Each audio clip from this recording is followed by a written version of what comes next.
Hello সবাইকে, সৃষ্টিজ ওয়ার্ল্ডে তোমাদের স্বাগত জানাচ্ছি। আজকে আমি কলেজ থেকে বাড়ি ফিরেই এত গরম লাগছিল যে একটা থামস আপ খেয়ে নিয়েছি। তারপরে সন্ধ্যাবেলায় একটা সুস্বাদু খাবার বানানোর জন্য আসলাম। তো প্রথমে দুটো ডিম ভেঙে নিলাম আর ভালো করে গুলিয়ে নিচ্ছি একটু নুন দিয়ে। তো আজকে খেতে ইচ্ছা করলো, আজকে তাই তোমাদের সাথে ওই রেসিপিটা শেয়ার করছি। তারপরে একটা খালি বাটিতে একটা গুঁড়ো দুধের প্যাকেট ঢেলে নিলাম, জল দিয়ে নিচ্ছি। তোমরা লিকুইড দুধও ব্যবহার করতে পারো।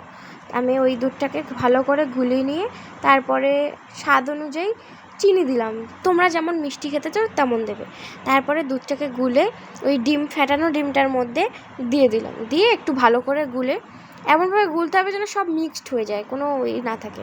তারপরে একটা কড়াই বসিয়ে তাতে জল কিছুটা ফুটতে দিয়ে তারপরে বাটিটাকে বসিয়ে দিলাম, কিছু একটু ঢাকা দিয়ে। তারপরে কিছুক্ষণ পরে এসে দেখে নিলাম, তারপরে একটা টুথপিক দিয়ে বা একটা কাঠি দিয়ে দেখে নিলাম যে ভিতরটা কাঁচা আছে কি না। তো আমার ওইটার ভিতর কাঁচা ছিল।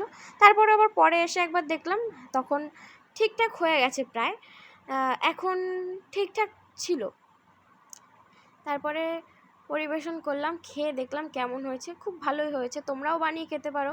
ভালো লাগলে অবশ্যই শেয়ার করো। টাটা।